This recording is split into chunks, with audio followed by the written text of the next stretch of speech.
Everyone, welcome back to my channel. मीच प्रियंका तुमचं सगळ्यांचं स्वागत करते आहे.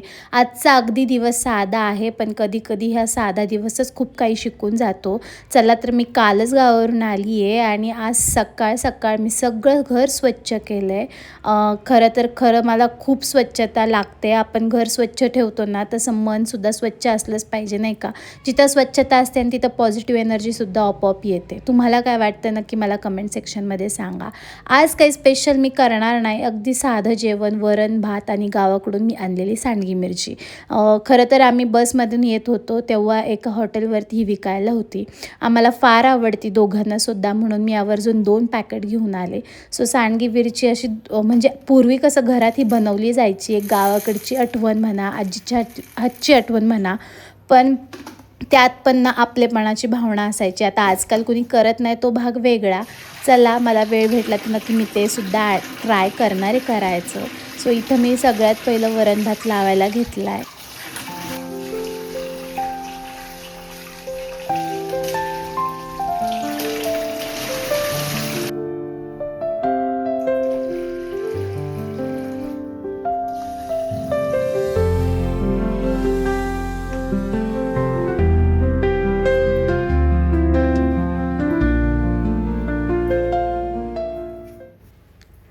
आज ना मला एक खूप सिम्पल आणि इम्पॉर्टंट गोष्ट शेअर करायची, ती म्हणजे रिटर्न थेअरी. तुम्हाला माहिती आहे का ह्याबद्दल? चला, तुम्हाला माहीत नसेल तर नक्की ऐका. रिटर्न थेअरी म्हणजे काय? आपण जे काही देतो तेच आपल्याला परत मिळतं. कधी लगेच, कधी उशिरा, पण नक्कीच मिळतं. उदाहरणार्थ द्यायचं झालंच तर, जर आपण एखाद्याशी चांगलं बोललो, मदत केली, तर कधी ना कधी कुठल्या ना कुठल्या रूपात ती मदत आपल्याकडे परत येतेच. कधी-कधी आपण खूप काही देतो, प्रेम, वेळ, एफर्ट्स, पण समोरून काहीच मिळत नाही असं वाटतं. तेव्हा मन खूप दुखतं ना. पण खरं काय असतं माहिती आहे का? ते सगळं वाया जात नाही. ते युनिव्हर्सकडे जमा असतं आणि योग्य वेळ, योग्य माणसाकडून दुप्पट होऊन परत येतं. जसं आई आपल्याला निस्वार्थ प्रेम करते ना, सगळं काही करते ना, तिला लगेच काही रिटर्न मिळतं का? पण तिच्या मुलांच्या रूपात, तिच्या प्रेमात तिला सगळं परत मिळतं. म्हणून ना, कधीही चांगलं करणं थांबवू नका. लोक बदलतील, परिस्थिती बदलतील, पण तुमचा चांगुलपणा कधी वाया जाणार नाही. चला, वरण भात तर लावून झाला आणि इथे गॅलरीत आले. खरं गॅलरी साफ करायची होती, पण जायच्या टायमिंगला ना मी खूप सारे 10 किलो कांदे आणले होते. त्यातले अर्धे तर मी गावाला नेले, पण अर्धे मी इथंच गॅलरीमध्ये असेच टाकून गेले. म्हटलं परत नाही का ते खराब नको व्हायला आतमध्ये. आता तेच सगळे परत उचलायचे, म्हणून इथं मी रॅकच बाहेर आणलं आणि पहिले जुने कांदे वरती टाकले आणि जे आणलेले कांदे होते ते खाली टाकले. हेच काम एक एक करून पटकन उरकून घेतलं, कारण नंतर मला गॅलरीसुद्धा धुवायची होती.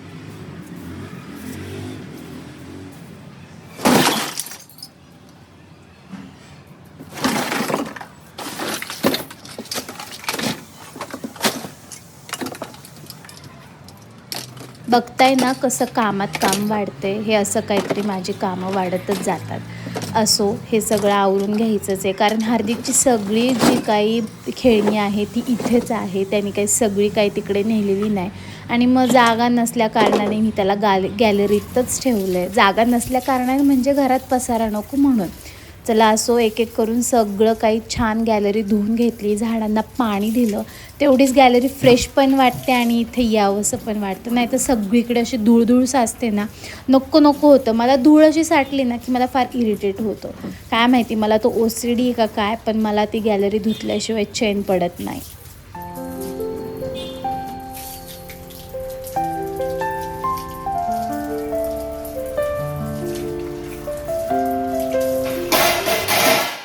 सो इथं वरण भाताचं कुकर तर झालंच होता.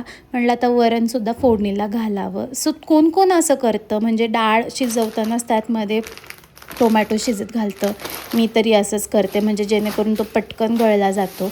आणि ह्याच ते 2 पाकिटे सांडगी मिरचीचे, जे की मला एका ST स्टँडवरती विकायला मिळाले. विकत मिळत होते, तर मी घेतले आणि आम्हाला दोघांनाही फार ह्या मिरच्या आवडतात. म्हटलं चला, मला वरण भातासोबत पण काहीतरी तिखट असल्यामुळे म्हटलं हे 2 तळून घेऊयात. फोडणी द्यायच्या अगोदर मी ना त्याच पातेल्यामध्ये 2 मिरच्या तळून घेतल्या आणि नंतर मग मी डाळीला फोडणी दिली. म्हणजे इथे माझं भांडं पण वाचलं खराब होण्यासाठी. खराब होण्या वाचून आणि माझं कामही झालं.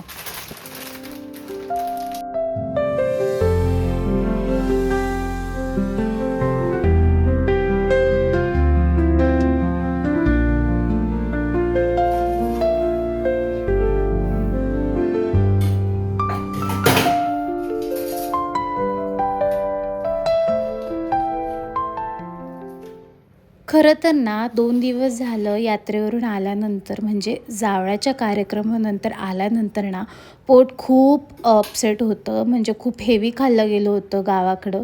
त्यामुळं ना म्हणलं आज सिम्पलच जेवण करायचं. त्यामुळे आणि 2 म्हणजे आदल्या दिवशी पण ना म्हणजे सॅटर्डेला रात्री आम्ही मूव्हीला गेल्यानंतर मला इतकं डाळ भाताची आठवण येत होती, काय माहिती का? म्हणून मग आज मी कन्फर्म होते, की मला आज डाळ भातच करायचा आहे. कधी-कधी असं सिंपल जेवण पण फार असं आवडतं ना, मला तर फार आवडतं. कधीतरी मी असं सॉफ्ट पण खाते आणि फक्त राईस तर मला फार आवडतो. म्हणजे कुणाकुणाला राईस जास्त आवडतं, तर कुणाला काहीच आवडत नाही. आम्ही 2 व्यक्ती असं आहोत, की त्यांना फारसा राईस आवडत नाही आणि मला फारसा राईस आवडतो. पण चला मला राईस आवडल्यामुळं ना म्हणजे माझं एक टायमिंगचं जेवण होऊन जातं. भाकरी चपातीची झंझट राहत नाही.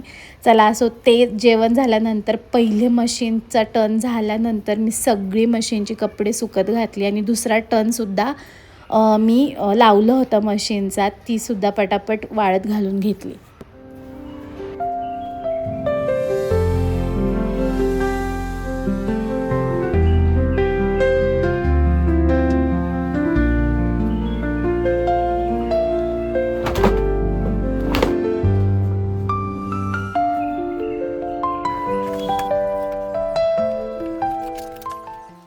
त्यानंतर गावाकडून जी आणलेली बॅग ती सगळी अनपॅक केली. काय धुवायचं आहे, काय नाही हे सगळं सॉर्ट केलं एक-एक करून.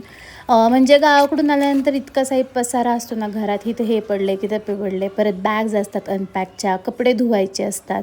किती सारे कामं असतात. म्हणजे बॅक टू बॅक माझं सगळं चाललं होतं. क्लिनिंग तर ऑलरेडी घराची झाली, पण ह्या ज्या छोट्या-छोट्या गोष्टी आहेत ना, त्या फार वेळ लागतात. तसेच मग त्यानंतर जरा एडिटिंगचं काम केलं, आराम केला आणि नंतर मग रात्री मी इथं आले. स्वयंपाक सगळा करायचा राहिला होता. त्या अगोदर म्हटलं आपण पहिलं चहा करावा. सो मी पहिला चहा करून घेतला मस्त, कारण त्याच्याशिवाय तरतरी येणार नाही आणि कामं पण पटपट होणार नाही. तुमचं असंच होतं का? माझं तर फार असं होतं.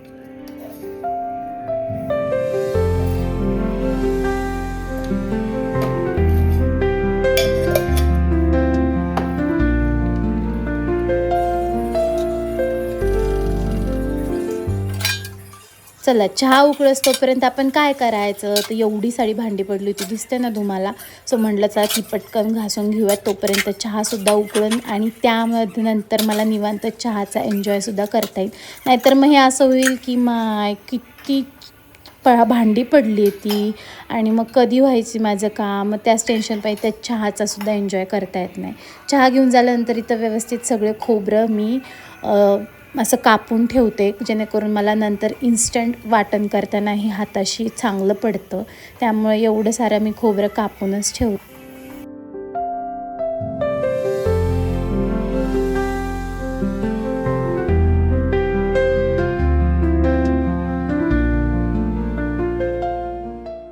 आता इथं स्वयंपाक तर झालाच होतं. मला दिसतोय की भाकरीचा तवा तसाच आहे, गार करायला ठेवला. त्यानंतर ब्लिंकिटवर काही गोष्टी मागवल्या होत्या.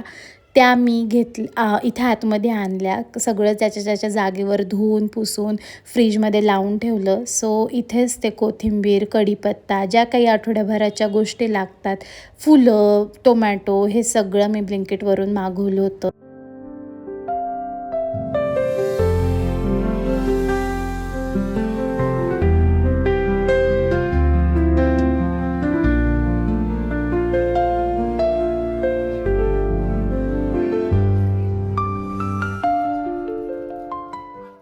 हे असं एअरटाईट कंटेनर्समध्ये तुम्ही ठेवलं ना स्टोअर करून फ्रीजला, खूप दिवस फुलं किंवा भाज्या किंवा कढीपत्ता हे खूप दिवस छान राहतात फ्रेशमध्ये. नक्की ट्राय करा.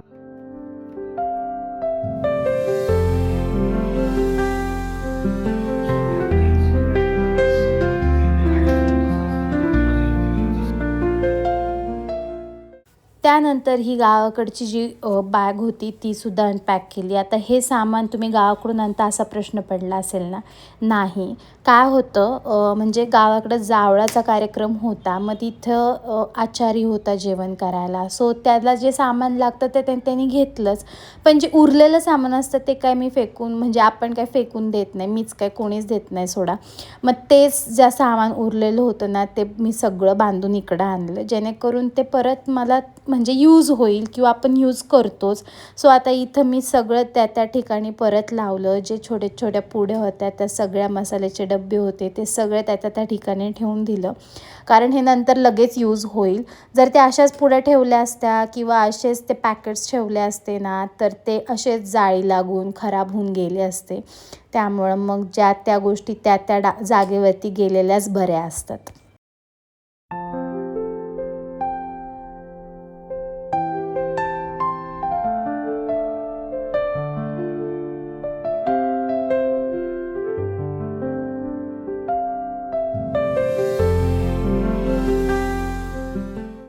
बरेचसे जिन्नस असे मागं राहिले होते जसं काय कसुरी मेथी, लाल तिखट पावडर, हळद, परत लिंबू, कांदे तिथंच ठेवले कारण त्याचा फार म्हणजे तिथंसुद्धा यूज होतो. पण लिंबू फारशी यूज होत नाही म्हणून लिंबू, बिस्किट्सचे पुडे कोणी आणले होते ते सुद्धा इकडे आणले. मग ते हे खडे मीठ हे सगळं व्यवस्थित त्या जागेवर ठेवलं. आणि नंतर मग हे तुम्ही डाळ बघताय ती भिजवली होती सकाळी जेणेकरून उद्या दुसऱ्या दिवशी आप्पे होतील. ते सुद्धा मग मी डाळ वाटायची होती आणि ते दही लावून घेतलं.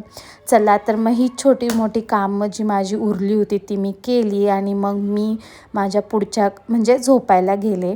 चला तर मग आजचा व्लॉग तुम्हाला कसा वाटला? सिम्पल होता की नाही? नक्की मला सांगा. चॅनलवरती नवीन असाल तर नक्की सबस्क्राईब करा. व्हिडिओ आवडला असेल तर लाईक, शेअर, कमेंट करायला विसरू नका. आणि मला नक्की सांगा रिटर्न थेअरीबद्दल तुमचं काय मत आहे? म्हणजे मला तरी असं वाटतं. तुम्हाला काय वाटतं? नक्की कमेंट सेक्शनमध्ये सांगा. चला बाय. भेटू आपण अशाच न्यू व्लॉगमध्ये.